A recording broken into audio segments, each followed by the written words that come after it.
rockers, thanks for tuning in. This is Indie Rockers Ball. Yes, your only source for music, well, everything.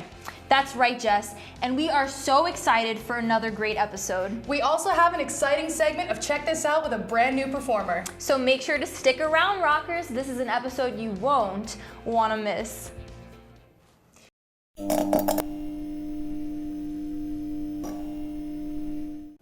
So rockers, we all remember when Tyler, the Creator, dropped his newest album, Igor, back in May, right? Well, he is back to take us inside the world of his white-wigged alter ego with the new music video for A Boy Is a Gun. The video follows Igor as he laments over a breakup. He is seen to be very dramatic as he is throwing clothes, sprinting through the lawn, and soaking in a bubble bath throughout the video.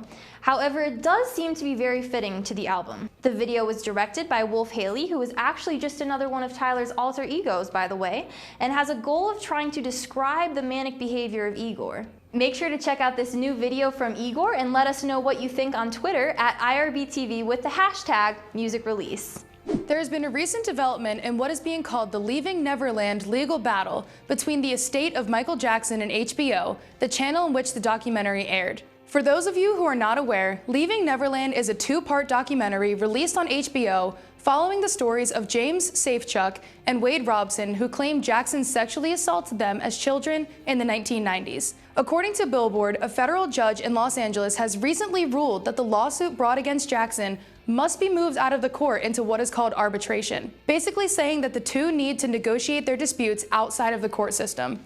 The judge ruled that HBO must stick to the 1992 agreement, stating that the network could not do any acts that may harm or disparage or cause to lower in esteem the reputation of Jackson. Leaving Neverland also won a Creative Arts Emmy for Outstanding Documentary or Nonfiction Special. It was a really great documentary. I would really recommend everyone check it out. I agree, and I think everyone should check out Tyler, the Creator's new music video. Yes, it is so cool. I hope he releases more soon. Hopefully. He likes to release things willy-nilly like that. You're telling me. Anyway, Leah, aren't you gonna tell them what's coming next? Oh, that's right. Stay tuned, rockers, because up next is Music Lesson with Jet.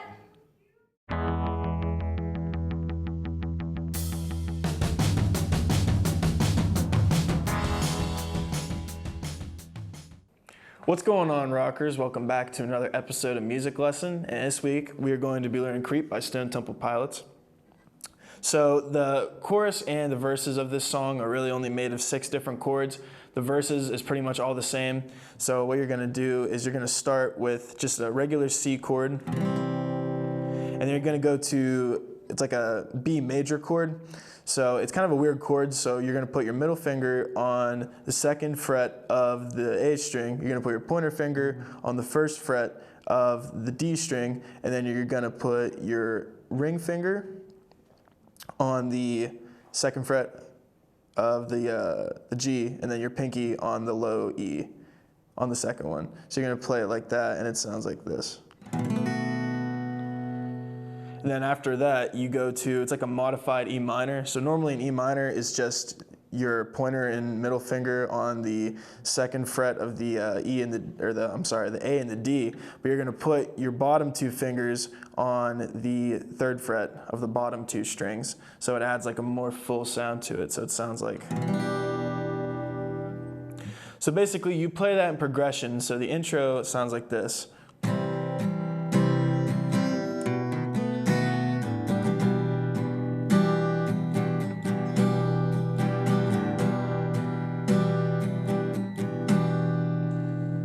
And you do that one more time, and then instead of playing through the E again, you just end it on the. So once you do that, you play that through, and then once you get to the pre-chorus, it's gonna be basically a G, but instead you're gonna put your ring finger on the same fret on the string above your pinky, so it's that full G sound. You do that, then you go to that modified A. So it's, and you go back to that E minor you were playing earlier. All right, so when you play it all together, it's like this.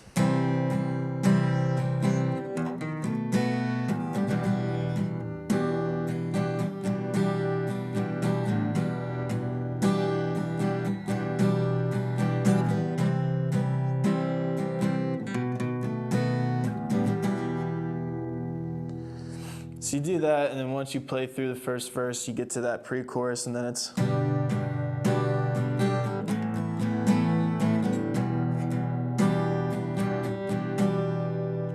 And you do that 2 more times, and right before you get to the last one, it changes up a little bit. So you still hit the G, and you go to the A minor, and then instead of going back to that E minor, you hit a regular C, and then you hit a regular D, and that's it. And the last part is what you play during the chorus, which is a tab.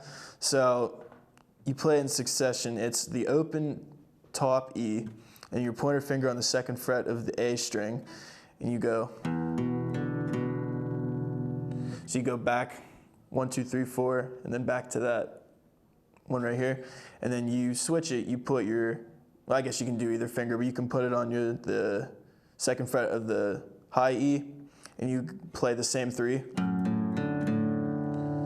Then you slide it up 1, and then you put your pointer finger back where it was in the original position, and you go. And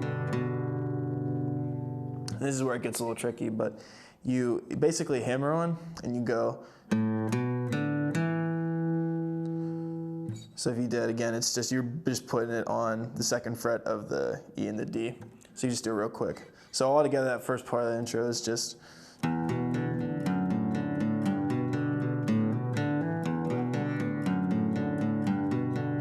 then at the very end, the only thing you do different is you just slide it up. So you're gonna play open, 1st fret, 2nd fret on the A. And that's the whole thing pretty much. So the whole chorus is.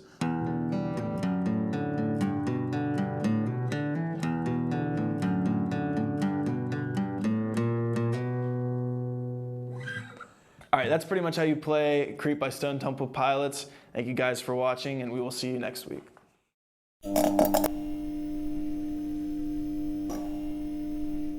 Blink-182 is back with a new album titled 9 and was released on September 20th. This is their 8th album, the last one being California from 2016. Though they are not completely trying to change, bassist and co-lead vocalist Mark Hoppus said this album is more experimental. If you like California to Enema of the State, then this album is more like the Untitled record, where we are trying to experiment more, trying different sounds, and trying to expand upon what people think Blink-182 is, he said earlier this year. Singles off the album include Dark Side and Blame It On My Youth. The band is also currently on tour with Lil Wayne and Neck Deep throughout October. This year also marks 20 years since the release of their iconic album Enema of the State. 9 can be streamed on Spotify and Apple Music. What do you think the countdown is for? Let us know your ideas on Twitter at IRBTV with the hashtag #MusicRelease. Hey music nerds, here's a hot new release from Mike legend Danny Brown. Best Life is the newest single off of Brown's upcoming album, You Know What I'm Saying, with an upside down question mark at the end. The track features a smooth, old school style beat with more bassy vocals than usual for the artist. All in all, it's pretty smooth, dope, and fresh at the same time. The song chronicles Brown's rise from selling drugs on the streets of Detroit to living out his dreams as rap force to be reckoned with. This is the second single to come out for the artist's 5th super senior album following the early September release of the In Your Face Dirty Laundry. The album is rumored to feature the likes of Thundercat, Paul White, and even a few outsiders like Run the Jewels and Blood Orange. So, if you're interested in hearing some new, experimental yet somehow nostalgic beats, get ready for You Know What I'm Saying release date, October 4th. Okay, this is actually ridiculous. Just what? Ridiculous to be this excited for these new releases. Oh, I know. I can't believe Blink released a new album while still on tour. I know. Well, I think that's enough excitement for today about this, but get excited for Rockers Review because that is what is coming up next.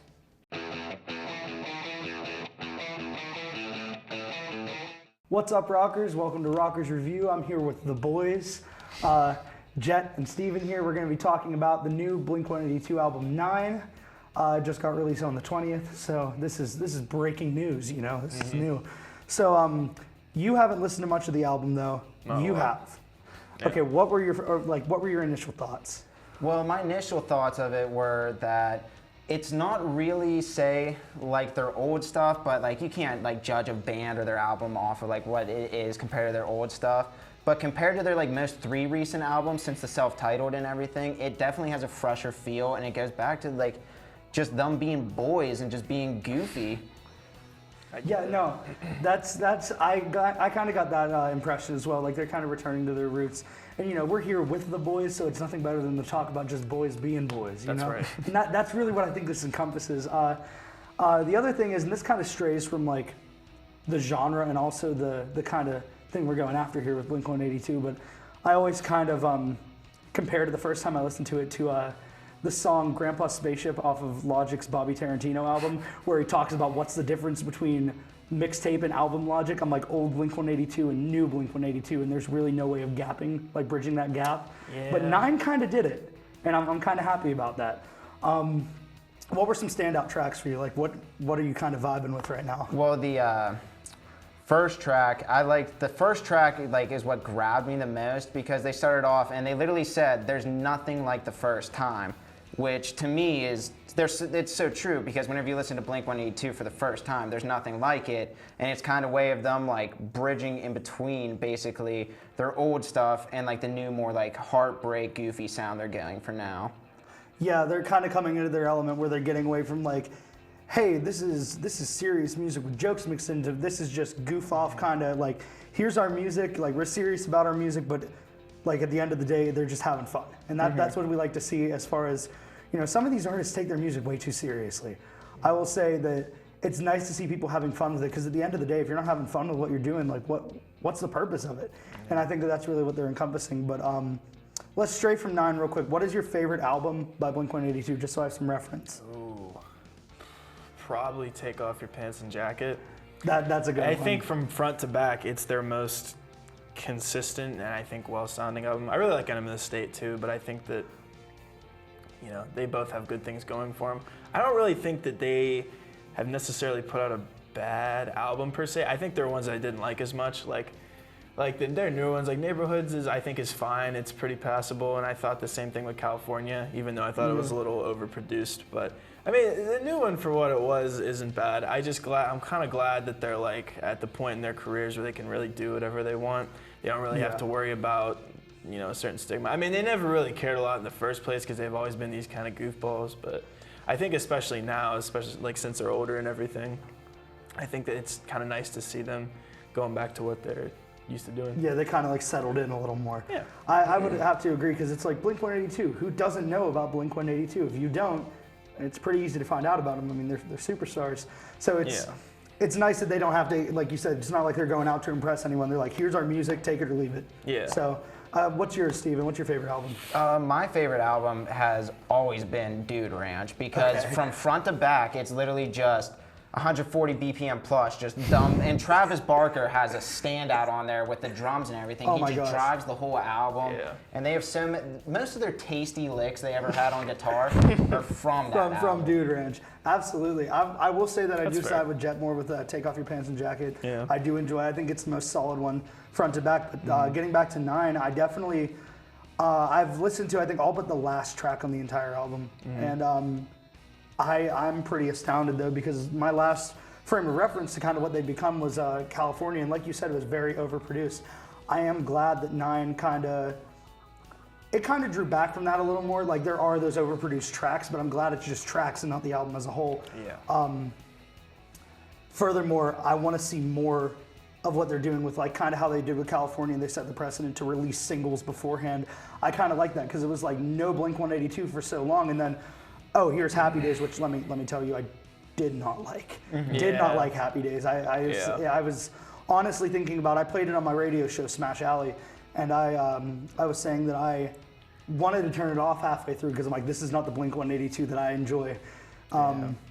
But I'm glad that didn't set a precedent for the whole album, because if it did, I probably would say that this is my least favorite album they've ever put out. But obviously, since I'm not saying that, it turned out pretty well. It was well received. Yeah, I was gonna say, it's hard not to have some stinkers on an album, to be honest. Even if an album is really good, there's gonna be tracks that don't shine as bright as other ones. But I mean, I think as an overall, I think it was a good step in the right direction. At the very least. For sure. At the very least. I'm hoping they can put another 3 or 4 albums out. You know, Oh, definitely. I agree. You'd like to see it, but I think that's all the time we have. So if you haven't heard it, check out 9 by Blink-182.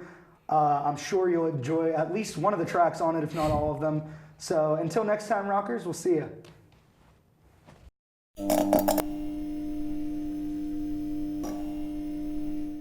On Wednesday, September 18th, singer Cody Lee won the 14th season of NBC's America's Got Talent. Cody Lee was born with optic nerve hypoplasia and went through a life-saving surgery at just 5 days old. He was also diagnosed with autism at an early age, but neither has stopped his extraordinary talent. With his audio photographic memory, according to his biography, he can recall music he hears after just one listen. His musical performances on the show melted the hearts of viewers nationwide, winning the favor of many votes, which led to him eventually winning the show. Winning is a huge victory for him, but being crowned means so much more to Cody than just the prize. According to an interview, Union told E! News, Cody stood for so many families who fight so hard day in and day out for resources and opportunities to give all of our kids shots at winning at life. Rick Ocasek, leader of the Boston-based rock band The Cars and an influential music producer, has sadly passed away on September 15th. It was then announced a day later that the cause of death was heart disease. The impact Rick Ocasek and his band had on the music industry as a whole is truly worth mentioning. The Rock and Roll Hall of Fame even stated in 2018, when the Cars were inducted into it, that the Cars, quote, were the ultimate new wave dream machine, a hook-savvy, supercharged quintet that fused 60s pop, 70s glam, and avant-rock minimalism into a decade of dashboard radio nirvana. Many people in the music industry are devastated about the tragic news of his passing. A post on the band Weezer's Instagram account stated that they were all, quote, so devastated by the loss of our friend and mentor Rick Ocasek, who taught all of us so much about music, recording, and songcraft. But more importantly, he taught us that one can be in a respected position of great power and yet be absolutely humble and have the biggest, sweetest heart in the industry. Everyone here at Indie Rockers Ball sends our deepest condolences about this event. The music industry has truly lost an icon. That story is really inspiring. I know. I think he's a really great example for everyone. I agree. I can't wait to see his career just take off. Hey, does this mean I could audition for America's Got Talent? I don't think that's what it means, Jess, at all. Well, anyway, rockers, stay tuned because up next is an awesome Check This Out.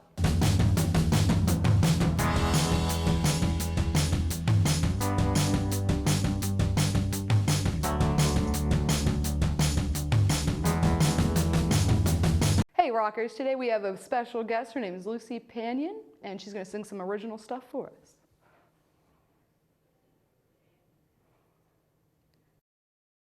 Hi, my name's Lucy. The first song I'm going to be singing is an original. I don't really have a name for it yet, but it's like one of the first songs I wrote, so.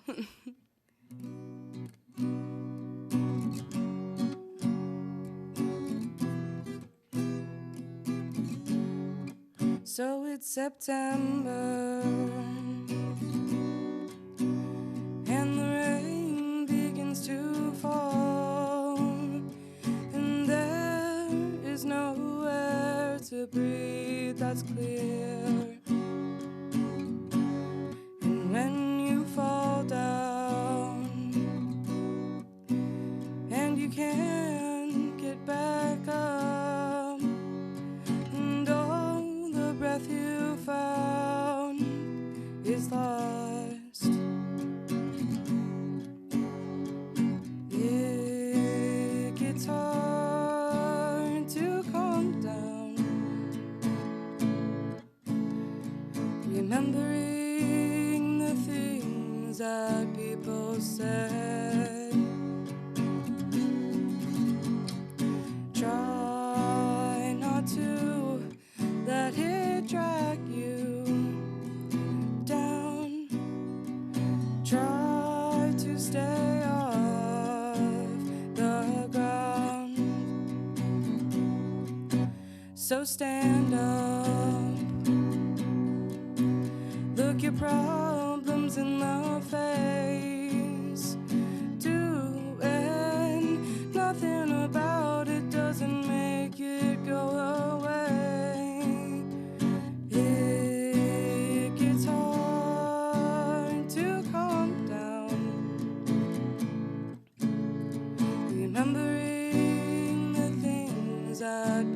people said. Try not to let it drag you down. Try to stay off the ground. Feet on the ground, face to the sky.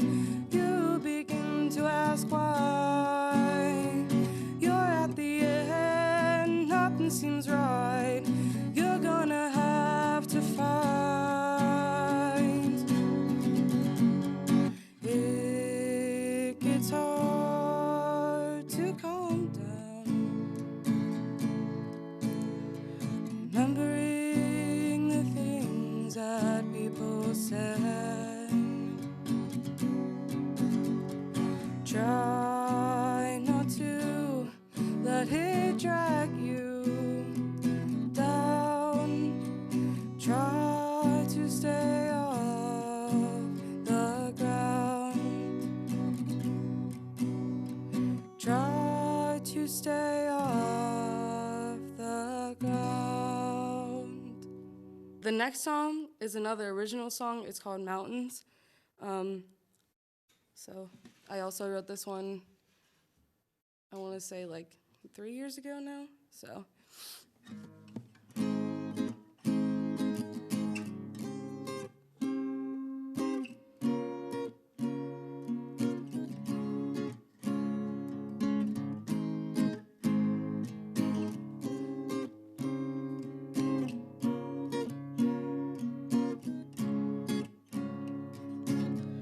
I see the flowers as they blow, careless in the breeze. The mountains look wide and strong, the canyons stretch before me. Means a lot that I've come this far. Let go of regrets. Climb a mountain that is hard for everyone, and finally I can see the sun. I've traveled far across this land to find out what life means. Many people, many stories, leading to the same discovery. They say climb the mountains, swim the seas, live your life and be who you wanna be. You may lose, you may win. Life is all about learning how to swim in the many mountains you have to climb. Means a lot that I've come this far. I've let go of regrets. I've climbed a mountain that is hard for everyone, and finally I can see the sun. So I'll say I climbed the mountains, I swam the seas, I've lived my life and I've been who I wanna be. I may lose, I may win. Life is all about learning how to swim in the many mountains I will have to climb.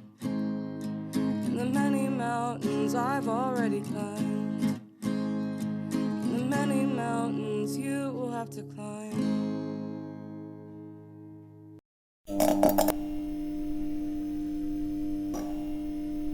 Some great songs, or 2 originals that I think I covered. But more into that, I joined with her right now, actually. Hello, I'm Lucy. You're right, I did sing 2 originals and 1 cover.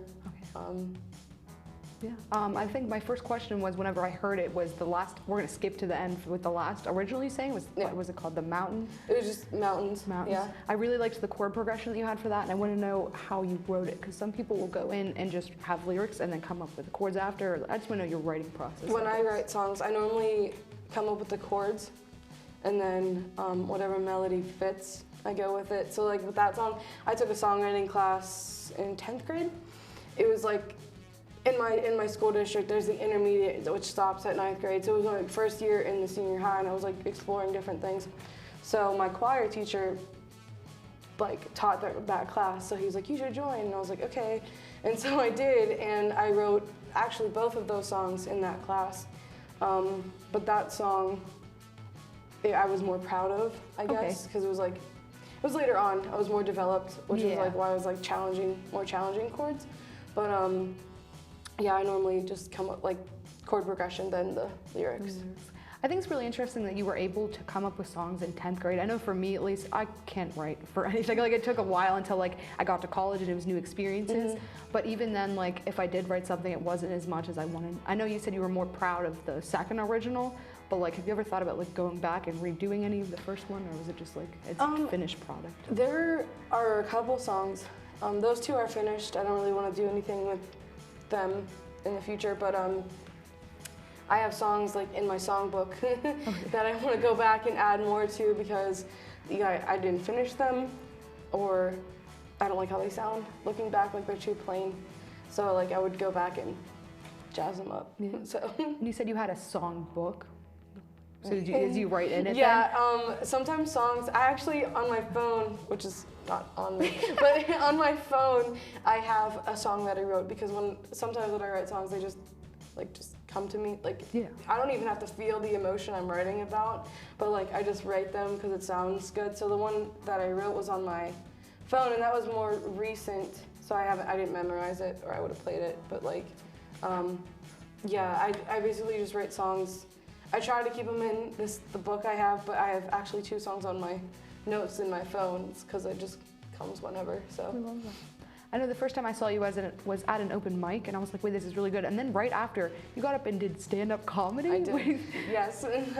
That's another one of my passions because all of my family members, especially my mom, she's always like, because I do a lot of different accents too, she's like, you should be a stand-up comedian. And I'm like, okay. And so I did it for her mainly. I was like, I'll write this for you. And she's like, did you do any of your accents? And I'm like, didn't really fit. But she's like, well, you need to write one with them. And I'm like, okay, like, I guess give I'll me some do it, time. But yeah, she was the one that like inspired me to do that. Also, I love Gabriel Iglesias too. And he's like, so I just love his style of comedy, and so he also kind of inspired me to go do that. And once I saw the reaction from like the crowd, I was like, okay, I guess people find me funny. So I'll keep doing this. So. Have you ever thought about combining the worlds, so like of stand-up comedy and like? Yes, I have. I'm actually trying that right now. I haven't really got like a good lead on it, but like it's been in the back of my mind. I've kind of just like. Yeah, like a Bo Burnham type style thing, like how he does comedy songs, and so I think I'd want to do something like that. Yeah. He's definitely one of my favorite, I guess, artists because it's like, oh, it's not just a song you can listen to in the car. It's like, oh wait, this is funny, and I'm laughing in my car. Exactly. Well, on that note, I think that's all we got for you guys today. Thank you, Lucy, for coming on, and I hope to see you again.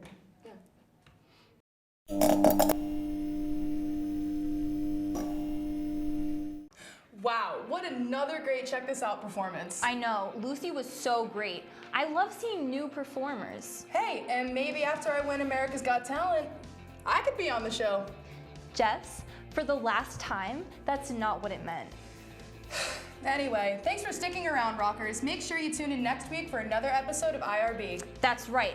Don't forget to follow us on social media at IRBTV or at Indie Rockers Ball. See you next week, Rockers.